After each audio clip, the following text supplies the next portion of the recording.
Ikuti ragam aktivitas masyarakat di sejumlah wilayah tanah air dalam memperingati dan menyikapi Hari Kemerdekaan Bangsa Indonesia. Sapa Indonesia Malam, spesial Hari Kemerdekaan Indonesia. Ikuti pada jam-jam berikut. Live di Kompas TV.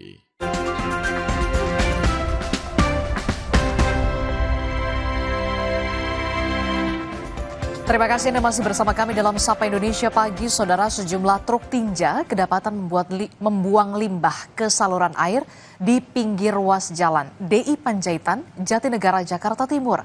3 sopir truk ditangkap petugas.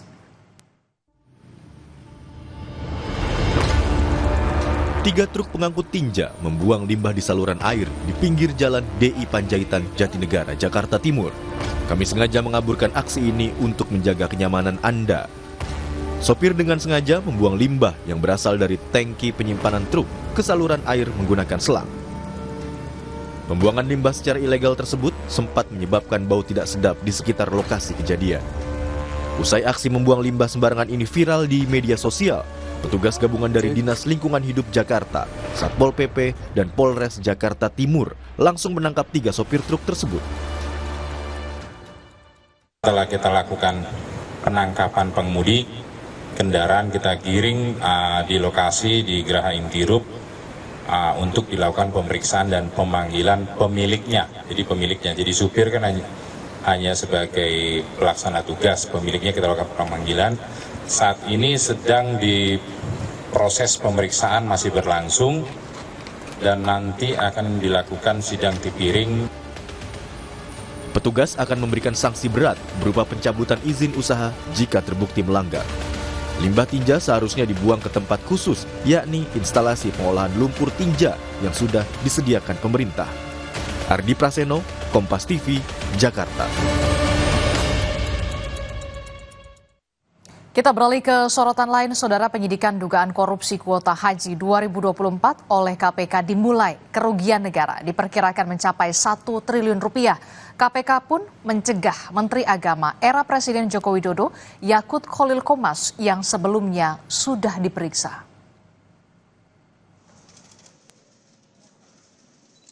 Kasus dugaan korupsi kuota haji 2024 memasuki babak baru. Komisi Pemberantasan Korupsi KPK mencegah Menteri Agama era Presiden Joko Widodo, Yakut Khalil Qomas, untuk bepergian ke luar negeri. Yakut dicegah bepergian sejak 11 Agustus 2025 hingga 6 bulan ke depan. Tak hanya Yakut, KPK juga meminta pencegahan ke luar negeri untuk staf sus Yakut dan juga seorang pihak swasta, pemilik tur haji dan umroh. Sebelumnya KPK telah menaikkan status kasus korupsi kuota haji ke tahap penyidikan, namun belum menetapkan tersangka dalam kasus ini.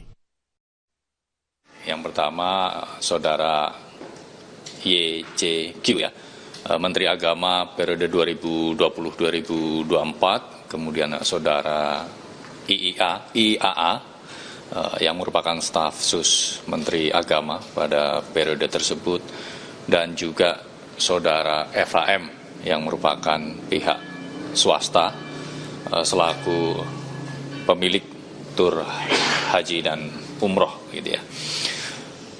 Pencegahan ke luar negeri kepada para yang bersangkutan tentu dibutuhkan penyidik agar yang bersangkutan tetap berada di Indonesia supaya dapat mengikuti proses penyidikan ini.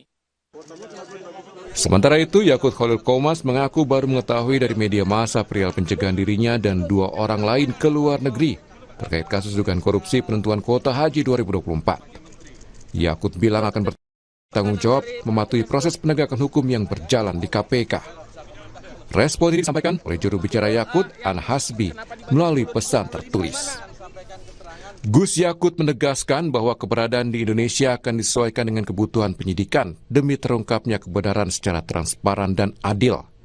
Gus Yakut berharap seluruh pihak dapat menunggu hasil penyidikan tanpa prasangka sambil memberikan ruang bagi penegak hukum untuk bekerja secara profesional. Kasus dugaan korupsi kuota haji 2024 mulai diendus KPK pertengahan tahun ini.